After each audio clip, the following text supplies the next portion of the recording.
चलिए बच्चों, तो आज हम लोग देखेंगे क्वेश्चन नंबर 40 PLP 2.35। देखिए क्या कह रहा है इसमें।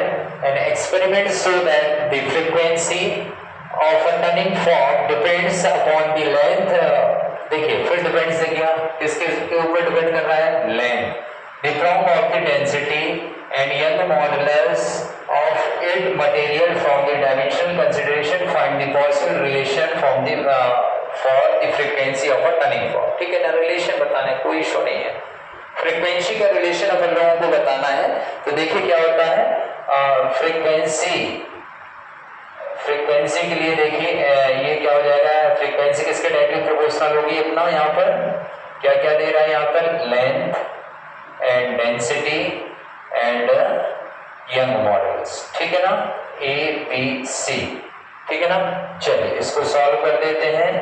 क्या हो जाएगा, ये डायरेक्टली प्रोपोर्शनल का सिंबल हटाएंगे, यहाँ पर कांस्टेंट क्या आ जाएगा, L to the power A D to the power B and young modulus power C। सबके डायमेंशन रख देंगे। फ्रीक्वेंसी की T टू द पावर -1 होता है, ये कांस्टेंट है तो इसका कोई डायमेंशन फार्मूला नहीं होगा।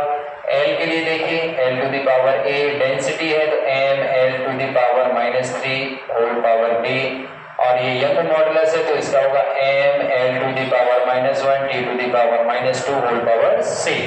ठीक है ना, T to the power -1 equal to, इन सब को कंबाइन करके लिखेंगे M to the power B plus C, L to the power A -3B C and T to the power -2C। Power का कंपैरिजन कर देंगे तो देखिए क्या हो जाएगा, यहाँ पर B plus C equal to 0। L का कंपैरिजन करेंगे तो A -3B C equal to 0। T का कंपैरिजन करेंगे तो देखिए क्या हो जाएगा, -2C इक्वल टू -1।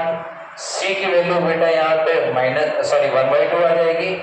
यहाँ पर आप पुट कर देंगे तो यहाँ से B इक्वल टू -1/2 हो जाएगा। ठीक है ना, अब B और C की वैल्यू यहाँ पुट कर दीजिए आप, तो A -3 इंटू 1/2 माइनस कराएगा -1/2 equal to 0, A plus 3/2 -1/2 equal to 0। ठीक है ना, यहां से अपन लोग A को सॉल्व कर देंगे तो A की वैल्यू क्या बन जाएगी अपनी, देखिएगा एलसीएम ले लेंगे।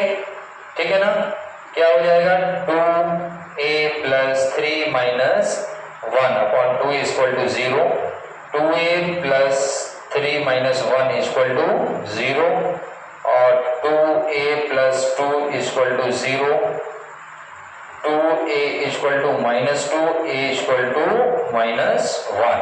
ठीक है ना, A की वैल्यू यहाँ पर क्या हो जाएगी अपनी, -1। अब देखिएगा अपने पास में A की वैल्यू है, B की वैल्यू है और C की वैल्यू है। इसमें आप वैल्यू पुट कर दीजिएगा, क्या बनेगा आपका, देखिए A की वैल्यू -1 यानी कि L टू द पावर -1 और B की वैल्यू -1/2 यानी कि T to the power -1/2, C की वैल्यू 1/2 यानी कि मॉडुलस की पावर 1/2। सॉल्व कर देंगे इसे तो किस तरीके से लिख सकते हैं हम लोग, देखिए 1/2 ये L और ये T टू द पावर 1/2। इसको आप ऐसे भी लिख सकते हैं, देखिए यंग मॉडुलस अपॉन D। ठीक है ना, इस तरीके से भी आप लिख सकते हैं कि फ्रीक्वेंसी जो है आपकी वो डायरेक्टली प्रोपोर्शनल होगी किसके, 1/L root young modulus upon D।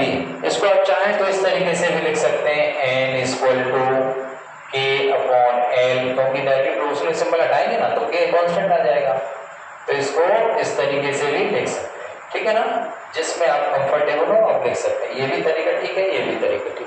ठीक है ना, आई होप आप लोगों को ये क्वेश्चन बहुत अच्छे से समझ में आया होगा। मैं कोशिश कर रहा हूँ कि 1 बाय 1 स्टेप बाय स्टेप आप लोगों को समझा सकूं। ठीक है ना, अगर आप लोगों को ये क्वेश्चन समझ में आया है और ऐसे ही मजेदार क्वेश्चन देखने के लिए, उनका सॉल्यूशन समझने के लिए आप मेरे चैनल को फॉलो कर सकते हैं, लाइक करिएगा, शेयर करिएगा एंड सब्सक्राइब करिएगा। Thank you.